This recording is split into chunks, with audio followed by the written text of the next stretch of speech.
Hello, everyone. It's a great pleasure for me to be here and introduce our two speakers for today's session of Healthcare AI Forum.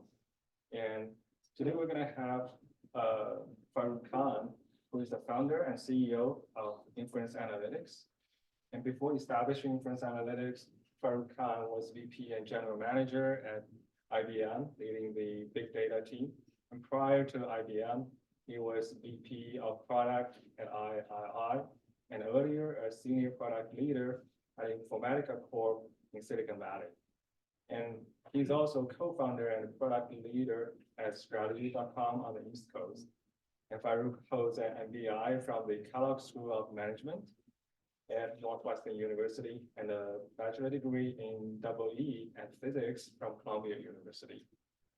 And we're also going to have Utku Pamuksuz, who is the co-founder and chief scientist of Inference Analytics. And he also serves as machine learning and generative AI professor at the University of Chicago. And he earned a PhD at University of Illinois at Urbana-Champaign and a master's degree in computer science and engineering at Northwestern University. And welcome home to both of you. And we couldn't wait to hear your talk on integrating generative AI in healthcare, a due perspective on business strategies and scientific principles. Thank you. Thank you. Thank you. Can everyone hear me well? Is this good? Okay. All right. Well, there are two portions of this talk. And so for all those looking to dive right into LLM models, we're going to hold off for 15 minutes as I go through my pitch portion of the talk. I find it important to talk about it. And you know our backgrounds, we've already been introduced. But I find it important to talk about it from a context of business, because I feel like there's a lot of AI going on, and there has been AI going on for a long time. And as a business person who's actually delved into healthcare since 2016, almost like getting a fellowship in radiology, the way I call it, right? Like I actually spent the last 7-8 years working closely with senior radiology practitioners. Getting that experience, I think it's important for me to kind of come to this talk with a perspective on, okay, what is the business takeaway in terms of how AI can happen, right, in healthcare? And so that's the portion of my talk. And you'll hear these terms a lot. And so I'm going to talk about sort of the business angle a little bit when we get into it. But before I go there, just to set the stage for who we are. So who is Inference Analytics and why are we here, right? So Inference Analytics, we started working in text AI back in 2018. And at that point, all the AI work that was happening in healthcare was in imaging, right? And so we were early in that concept, right? So we built a platform that we call the Narrative Cloud, a text-based platform that could analyze reports. And so that's kind of how we got into text AI. And we joined the NVIDIA accelerator. We actually built a model, or we were able to validate the Biomegatron model in collaboration with NVIDIA. So, but the point here is, back in 2018, people didn't think text AI or LLMs was really AI. When we showed our AI work, or we were generating text inside a radiology report, that was the first use case where we would take findings in a report and we would write the impression section automatically. People would say, is this an AI, or is this just like some kind of NLP that you guys are doing? So fast forward to where we are today, right? A year and a half ago, or whenever ChatGPT came out, people started understanding that this is really AI, right? And so that's kind of what has given us, you could say, the experience base of these years, right? Understanding what it means to do text generation inside a clinical setting. Radiology reports cannot be wrong. And so we've worked with, the concepts of hallucinations before LLM models were around. We built our own models, and those models were wrong a lot.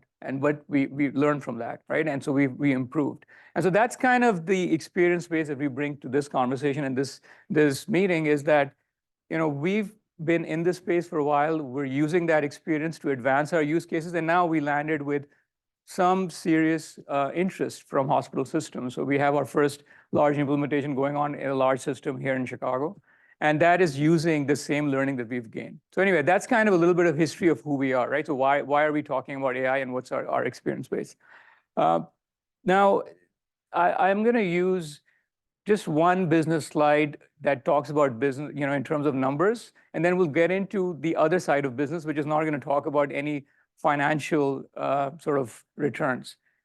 In general, what we're seeing, and 2 years ago, when I would go and talk about text AI or generative AI or LLM type models, nobody would really talk to us. Like any system we talked to, there was a little bit of caution. People were just familiar with CNN models. Now, everyone we talk to wants to, have a conversation. So any place we go, whether it's hospital, non-hospital, healthcare, and even outside healthcare, frankly, like I kind of say, like it's almost like drinking from a fire hose now, right? At one point, nobody understood it. Now everybody only wants to talk about it, right? And so that's kind of where we are today. But the point is, it's a huge impact. You can say it's a potential $1 trillion potential impact to the economy. Physician shortage could be addressed. People are spending too much time in documentation. You could take that away, right? Majority of the time is actually spent in non-clinical work by doctors, right? And so that could be impacted. There aren't enough people here to kind of fill those AI jobs. You could potentially fill those gaps using AI. And so, again, the point is the ROI is enormous, and everyone wants to try to do it now. But before we get into that, right, I want to talk a little bit about some frameworks and give you examples that may be relevant from outside of healthcare, right? And so this is a concept that I like to use a lot for the business people who've studied business or who are familiar with it, right?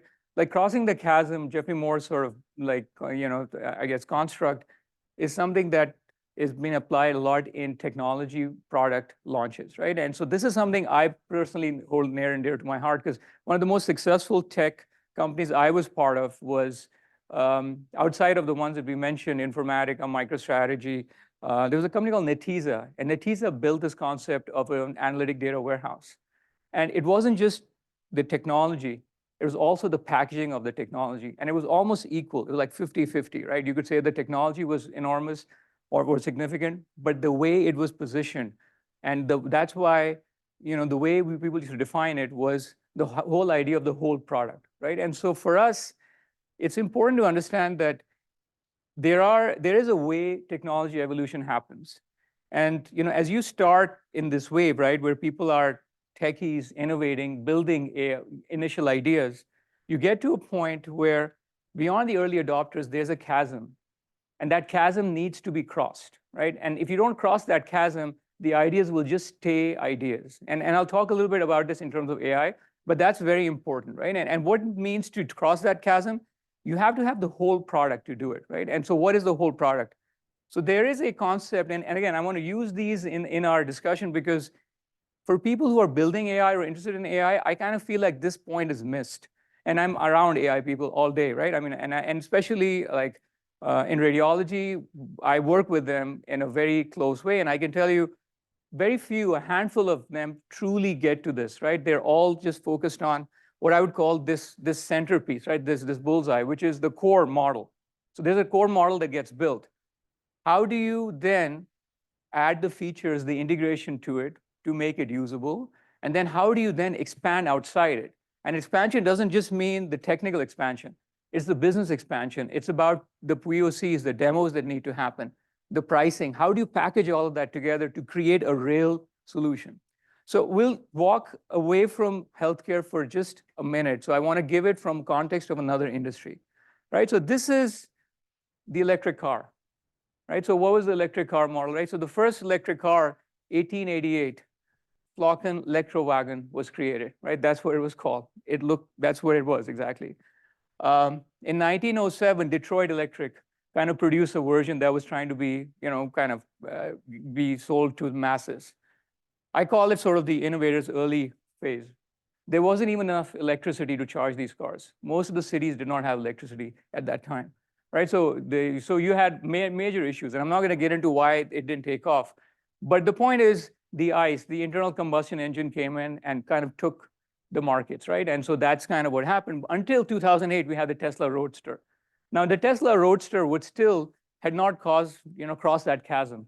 It was still in this phase of early adopters, very cool looking sports car, really, that had been made to look like an electric car. But then the Model S happened, right? And what was the Model S? Model S had the integrated powertrain, it was completely vertically integrated. So development production to the retail sales, the entire thing under one umbrella. It had a lot of software in it, obviously. And then there was, outside of focus on battery, one of the most significant things they did was they built a supercharger network for customers. So it wasn't just about the electricity that was going or the electronics that went inside the car. It was this whole concept that you had to have what I would call the whole product, right? And the whole product was even the name. Like think about it, Model T took over here, Model S comes in, 120 years later, where it's actually kind of jumped the chasm. And this is really what allowed it to be successful. And so as people think about AI in the same way, you have to keep in mind that sometimes we're at the techie phase, and this chasm is there. And what is that chasm? It means a lot of this has to happen. And it means the buyer relationships. It means the buying models. It means the selling models. What does it mean to truly talk about it to a customer? Who has the budget for it? Are people really charged to spend money on this stuff? Or are you just doing it for the sake of research? So, I mean, these are the things that need to be thought through. And I feel that some of that is missing. So anyway, I'll walk through, one quick thing. I mean, these models exist in all industries, right? So Southwest had this idea of taking secondary airports, signing contracts, and that kind of became the edge that that got them the mass volume. Amazon had logistical efficiency. The iPod, actually the use case that's taught a lot at Northwestern is the whole idea of the iTunes, right? So 99-cent song. It wasn't just the fact that you had the MP3 player that was a much cooler device than the alternative. It was the fact that there was a way for you to load songs very easily, and it was a network, right, that you were part of. So these things have been happening in other industries. And that is how people have tried to, or have been able to cross chasms in other industries. So where are we in medicine? Now we're going to come back to healthcare, right? So I just wanted to do a little walkthrough outside because I think it's important to keep a perspective. We break it down into 3 areas: patient-facing, physician-facing, organizational, workforce-oriented AI. And there are many use cases in each, and we're working on a lot of them. We started here, a lot of radiology. Then we were asked to do this, right? Because one of our key clients kind of brought this up.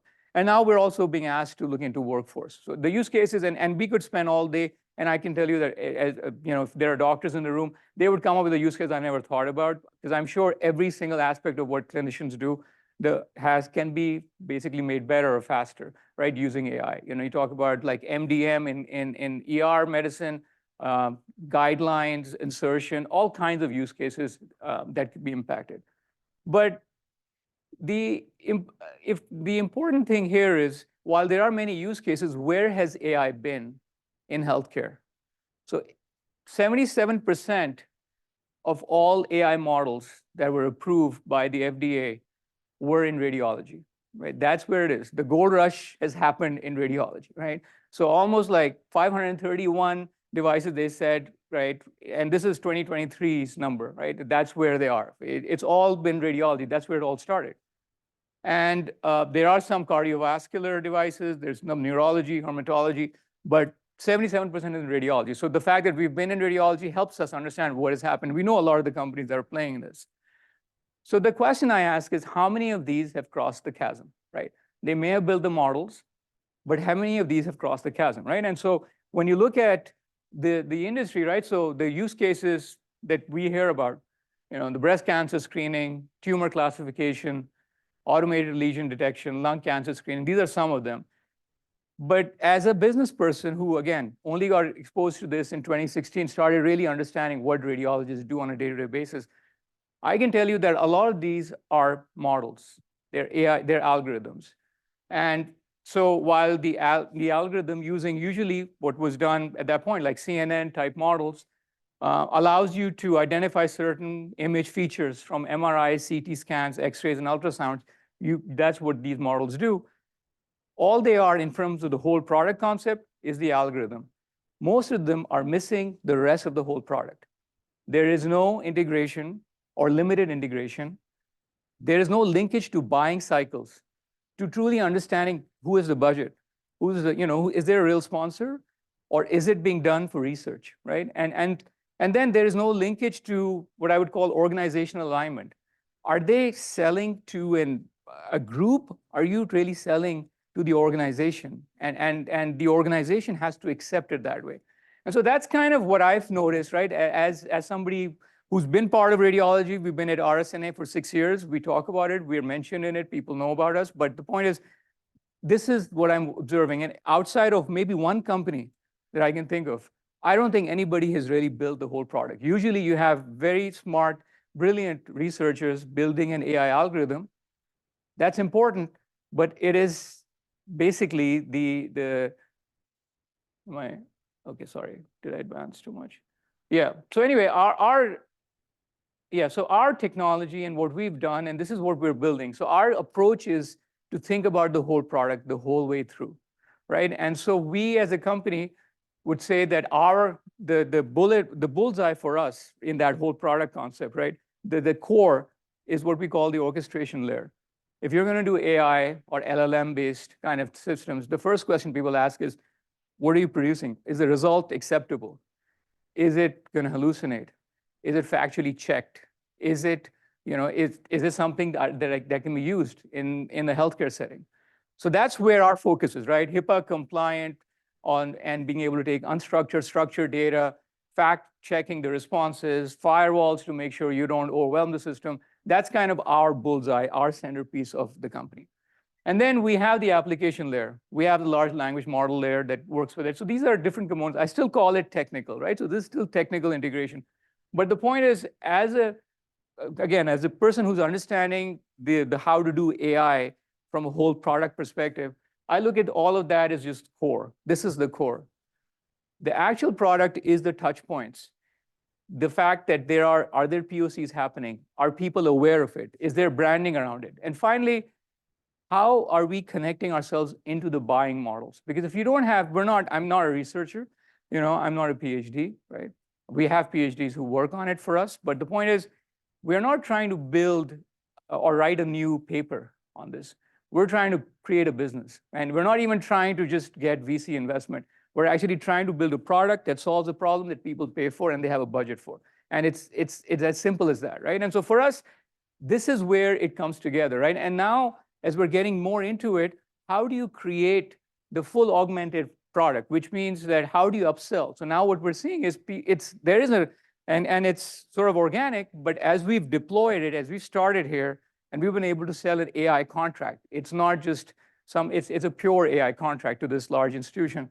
They're coming to us and saying, well, there are use cases outside of the one that you started with patient-facing AI. There's a use case that's actually in supply chain, right? Could you address that? There's a use case in another industry. So this is kind of what we're seeing overall, right? The point is, the whole product becomes important. And if you don't think about the whole product, you'll end up with an algorithm. You'll end up with a nice paper. It'll get published. You'll get notoriety for it, right?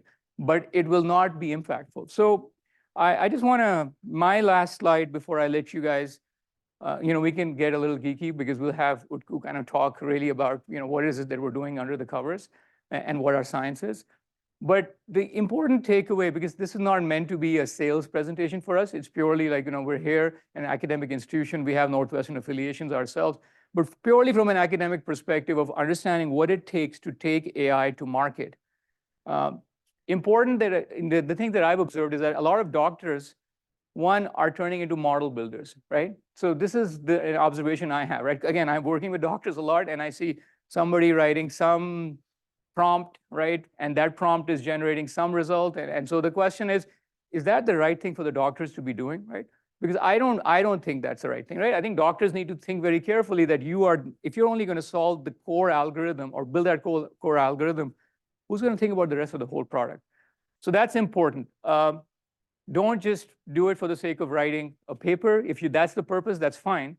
But if you are trying to be impactful, because I believe a lot of people who are working on AI in healthcare, the amount of time it takes to do it, the kind of investment and focus it takes to get there, you want to make a change and you want to make a difference. And it cannot just be about publishing a paper. And so you have to think about the other pieces, like what does it take to sell this?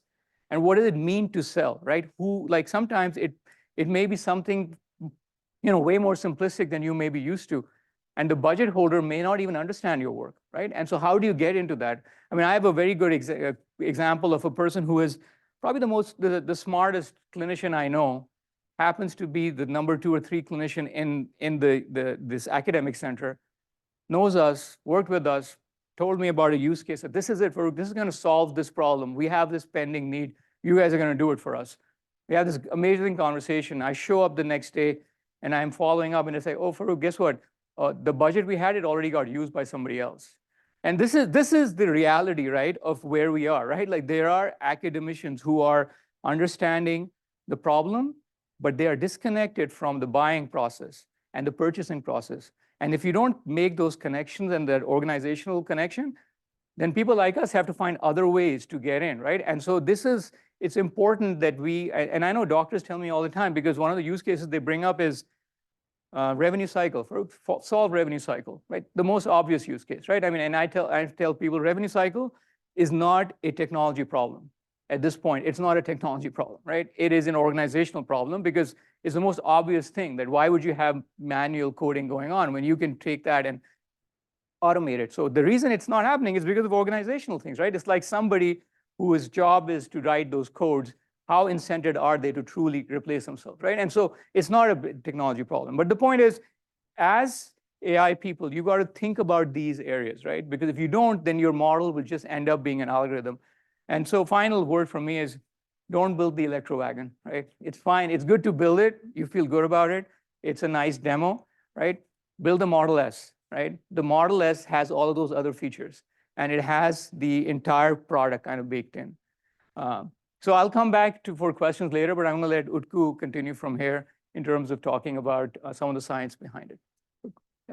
Yeah, I think we have a comment from Abel Ko, the director of IAM. Yes. Yeah, let me. I believe he's had his hand up for a little bit. Oh, he so has. see Okay, if sorry. he's Still. Oh, no, it's Okay. fine. Abel, did you want to share something? He may not as well. We'll come back to him. Okay, okay. Sorry, Yes, can you hear me? Oh, here he is. Yes, yes. Sorry, on mute. I just want to thank you, Farrukh. Sorry I couldn't be there in person. Thank you for presenting. And I think what you've accurately assessed is the major problem that we also see. And so this view, I think other people need to hear it, because otherwise we're going to have a lot of these orphaned algorithms sitting out there, people lamenting, like, why isn't this being used? It's because they haven't thought of it in the full package. So thanks for sharing that. Yeah. Thank you. Thanks, Abel. And thanks for having us here. Thank you. Appreciate it. All right. All right. And one more plug, if anyone has a question online, please put it in the Q&A, and in person too, hold your questions. We'll have time at the end.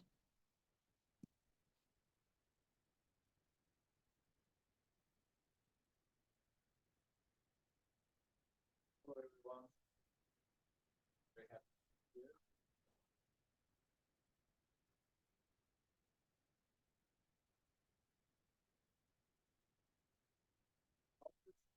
Go deep dive a little bit of the technicality without boring you, but I think it's important to understand what we're trying to solve.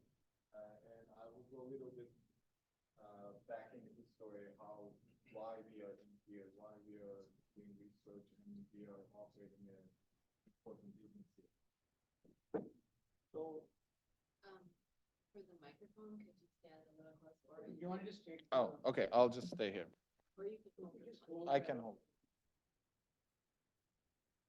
Not a microphone, so Okay. On, it's good, I guess, yeah. So, 2010, when I came to Northwestern Graduate School in the computer science department, first time a machine learning class is open after a paper. That paper was predicting the stock market from Twitter.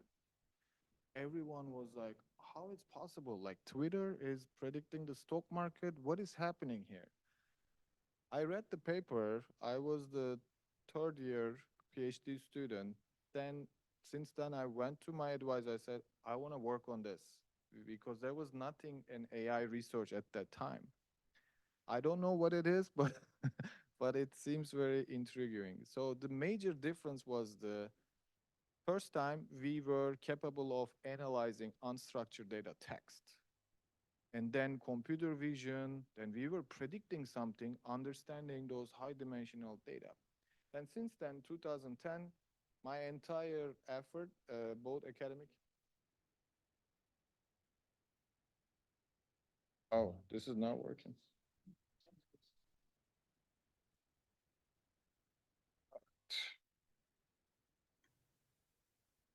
Is it good right now? Yeah, we can hear you. Okay, I think it's better. So 2010 it started. One thing is that we can extract the information from images. We can extract the information from text. And when you actually think about a healthcare radiology space, the entire job is looking at the image, extract the information, and generating the report, entire cycle. But the generating part was missing in 2017 and 18. We can understand the language, we can do classification, we can do some important analysis, but generation part was missing. Is it still not good? Maybe turn off the handheld mic. Now some people have said it's worse. Yeah, I think if you're speaking at the podium, it's helpful to be close to the podium microphone. All right, let me just stay here then. Good. Right now it's better? Much better, yeah, thank you. Okay.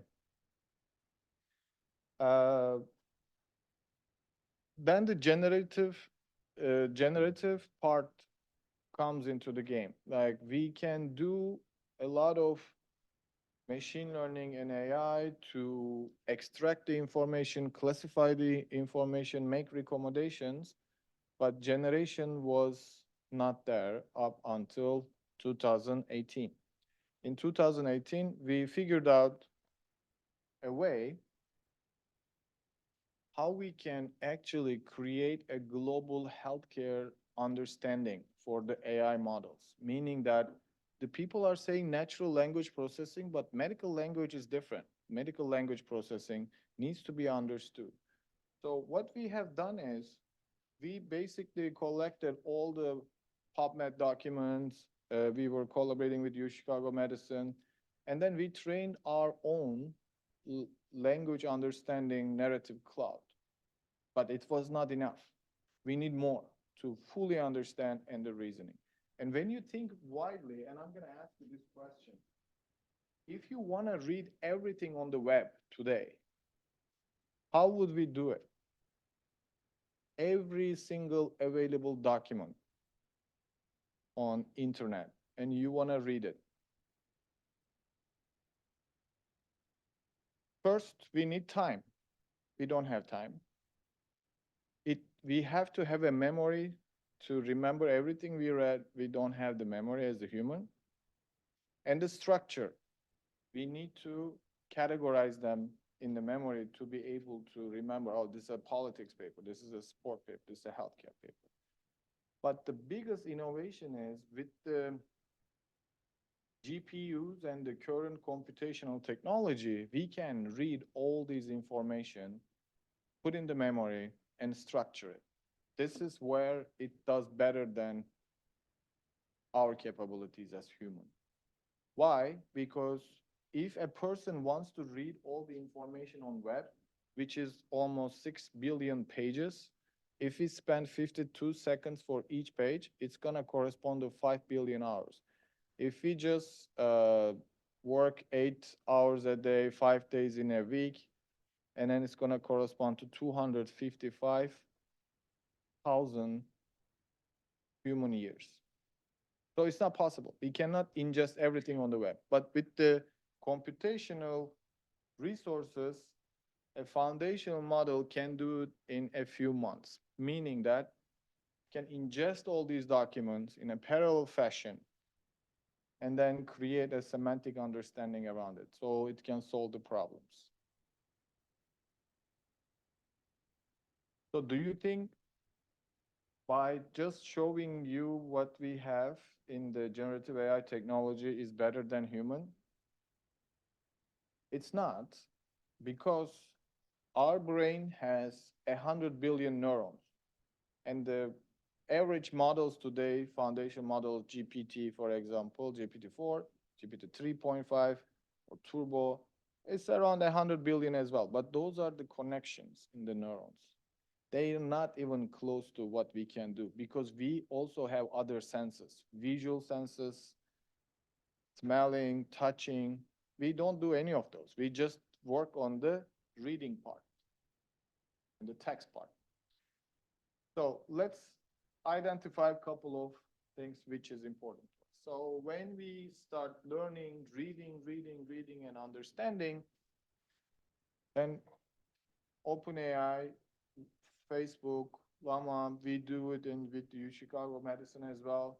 Can we just ingest all these piles and create that understanding? After you get this understanding, what do you learn? And I want you to think about one way. Like a baby, you give 1,000 books to a child. You say, read this, and you have unlimited time. Read again. And once you're satisfied, now I'm gonna teach you how to talk. But how you're gonna measure the satisfaction?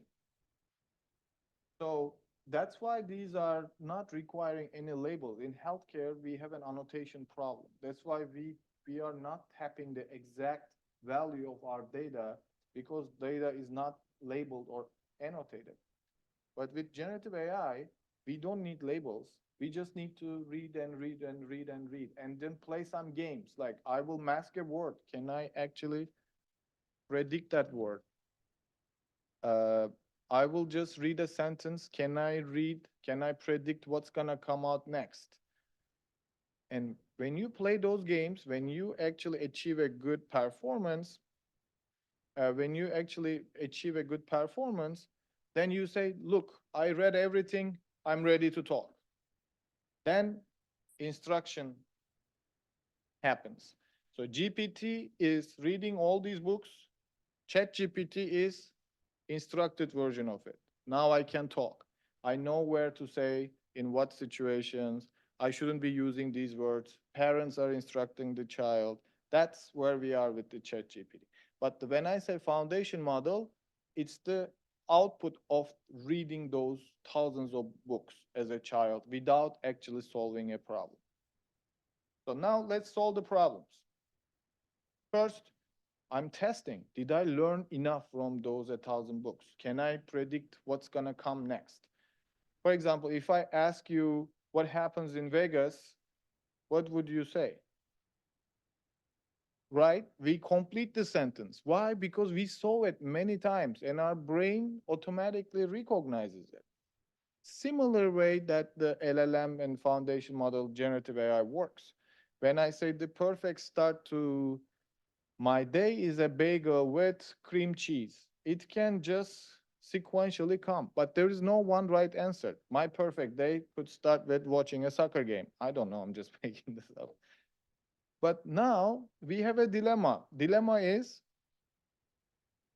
it, how am I going to measure performance? Because there may be multiple correct answers. And in the AI field, we were very confident before. Is this black or green?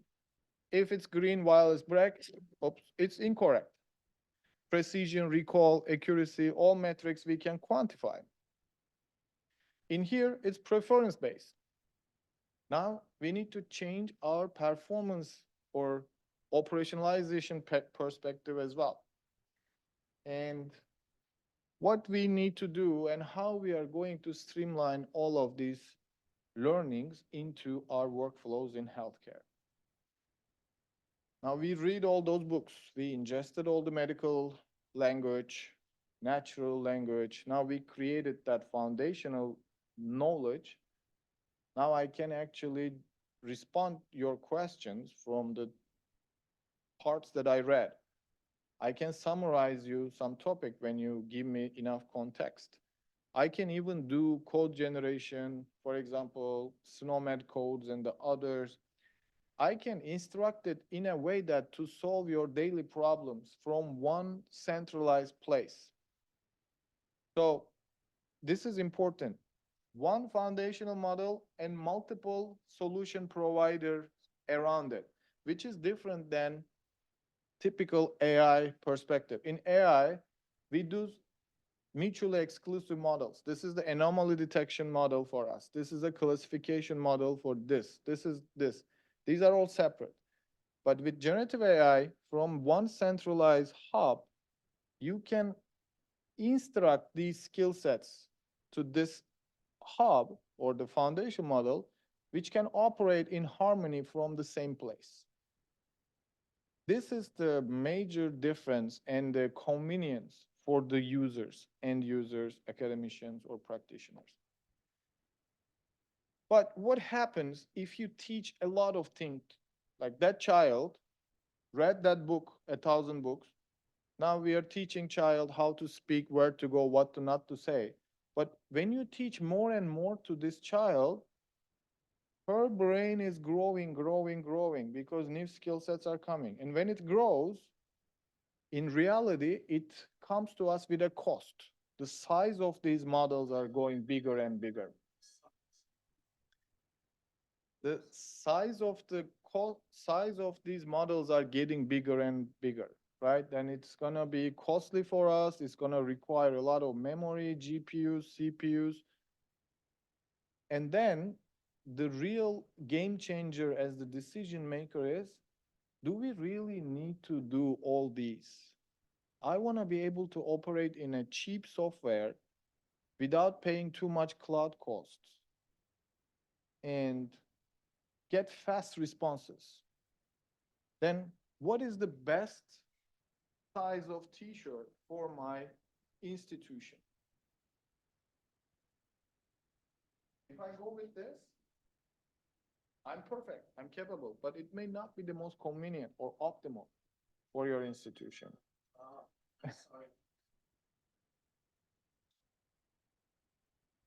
And I want to actually ask some questions in the end. This is my favorite slide. Institutional AI capabilities, specific, customized, local. You have ChatGPT right now, but ChatGPT do not have access your institution's internal data. Is that correct? And it is not personalized to you. What is it? Yeah, it doesn't. Then, is anyone using enterprise GPT, OpenAI? Yeah, what they do is, this is customized for you, but it doesn't have access to internal, so yeah, you do as well? And did you put any internal data on top of it?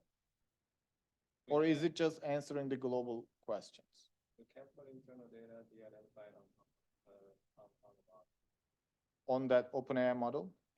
Yeah, technically. But have you? Well, some of my friends did.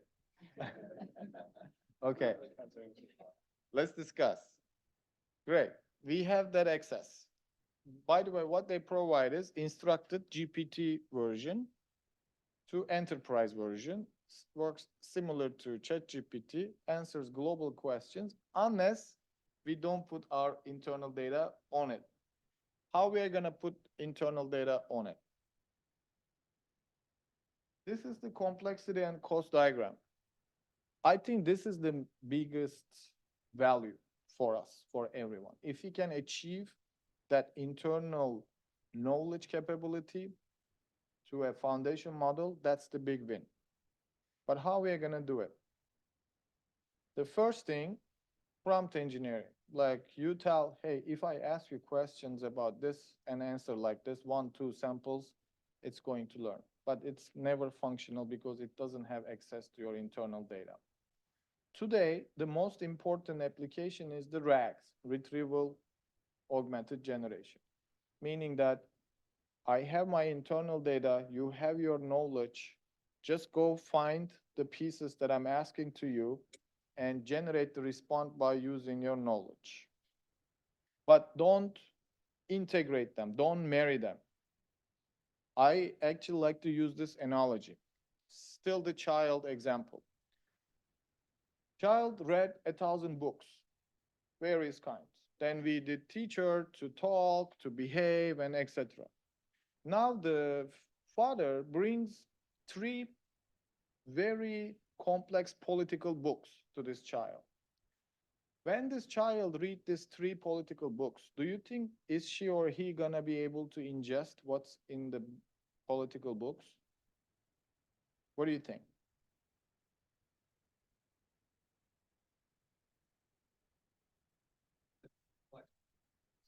Yeah.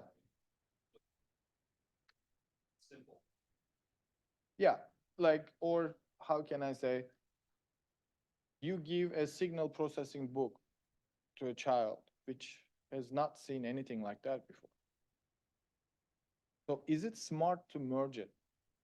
So merging is, we call it fine-tuning or blending internal data with the foundational model, right? But if we have the same dilemma, if you blend those advanced signal processing books with the child's knowledge, which has been read hundreds of thousands, it may not merge well. And the problems are today, even you try to merge, you may forget something you know. We call it catastrophic forgetting. People, researchers tried it. Can we actually do merge our internal data with the GPT, for example, OpenAI? Doesn't work. Why? Because it's not enough. Baby doesn't understand. You need to give thousands of political books or the signal processing book until only after that baby can ingest that information. Especially if she previously read a lot of books like in GPT case. If you want to merge internal data with this, it's much more difficult than this.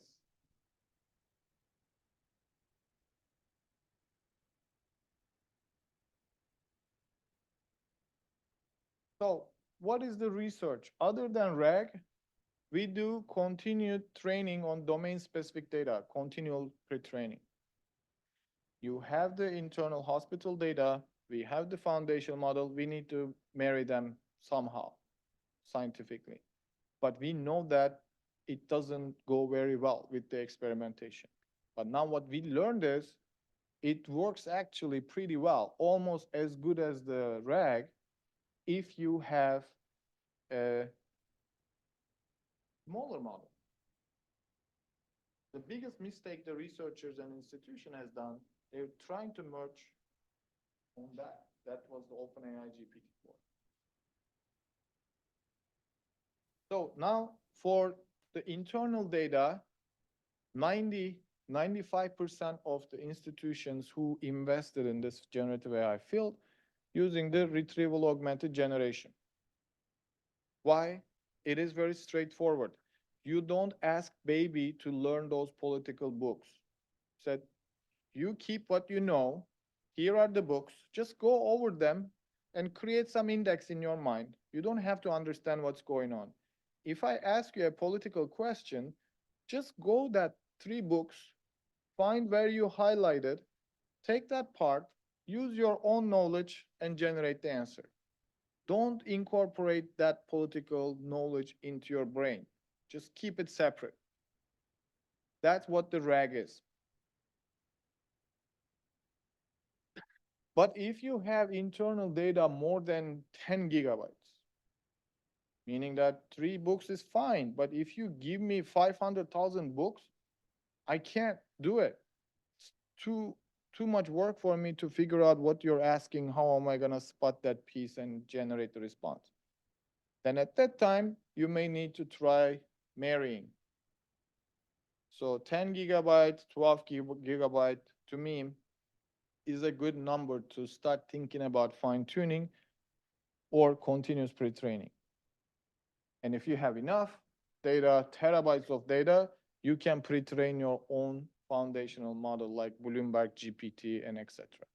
But also, researchers concluded that it's not really not necessary to pre-train your own model, especially when we have a variety of different scale language models already pre-trained. You just need to continue their pre-training, gives more better results. This chart is our decision-making roadmap. Based on the data we are dealing with in the healthcare institutions, we take the stance and position accordingly. Operationalization perspectives. Let me just do one thing. Once we solve a problem, now quantifying the value is very difficult because we don't have the recall, precision, accuracy metrics anymore. How we are going to quantify the ROI? How we are gonna make sure that what we generate is actually satisfactory for the end user? Then we have to make an interactive system. The biggest difference of Gen AI is enabling interaction. Interaction means talk it. If you didn't like it, tell us why you didn't like it. Detail it. Then it will learn. So it's an ongoing process. It's not a one-stop shop. It's gonna learn based on your interaction capabilities. And think about today's AI systems we are using at home, like Netflix, YouTube, or while you're flying. We never talk to them. We just choose whatever they showed us. And they're trying to predict what we may be interested in. But why we cannot talk? Generative AI is enabling you to talk with the system and learns from what you say to make it better. Let's say clinical-facing applications. Well, a doctor wants to get something out from this reports that they're dealing with in the Epic system day and night. Hey, I want this. Our model is going to return something. Oh, I didn't like what you actually gave it to me. It's too detailed. I want a very short. Okay, just tell me. I learned it. Next time I'll give you very short. Ongoing learning. Now the patient-facing applications. What we did with one of our important academic institutions that we work together, what is the main problem of our patients today? Like how we can actually apply this technology that you developed in Inference Analytics to get value for our patients first. Okay, patients are having, since we have that interaction capability, right? That's what we want to utilize it. All patient needs to do, I have a stomach ache. I'm working, I'm only available on Thursday afternoon. I have Cigna insurance and I'll drive. Can you set an appointment to the right specialty, to the right doctor who is available in the time slot I gave you, who accepts my insurance and with a parking convenience possibly? All you need to do is typing that request as a patient in this box here. And it will go, what is the stomach ache? What is the specialty? Go that specialty. Look at the physicians over there. Who is available in the time frame that is provided? Pick. Check if that physician is actually accepting the criteria the patient declared. Insurance. Is that allowing video visits? Is there any other request from the patient? Okay, got it. We got the time, we got the place, we got the physician, specialty, everything is all set based on the criteria provided by the patient. Now look at the parking situation, where you're gonna come. Oh, you may wanna actually take the blue line. That's better on that hour traffic. And it gives you a full-fledged response. Because why? With the generative AI, with the secure models we have, we can interact with our stakeholders.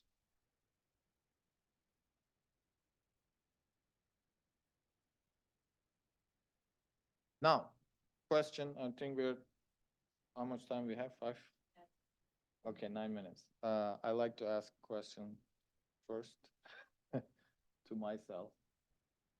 How to estimate the cost of an enterprise LLM in production? Meaning that Northwestern GPT, which is going to know everything you have in your warehouses, data storage. It's going to operate on any documents you have, and it is going to be tuned by only for you. Do we have that right now? Other than enterprise OpenAI or the other systems, who has the global knowledge and with some RAG applications, which mostly that's the case, right?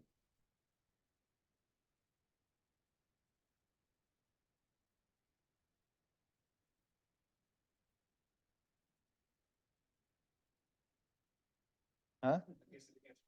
Okay, no, then let's estimate. We want to have it. What is the cost for us?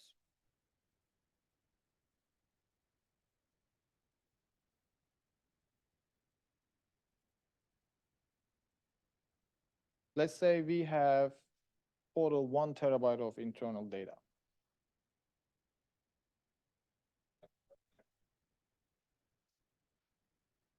Yep. So what we can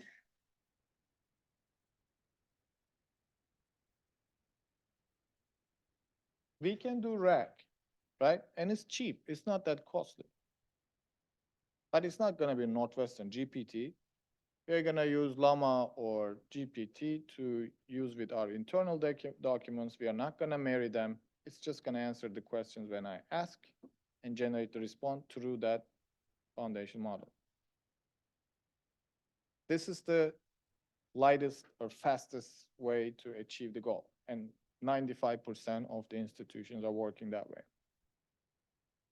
But what if we want to be, as Farrukh's slide was very good, like visionary or early adopters, if we want to create the Northwestern GPT? I have some metrics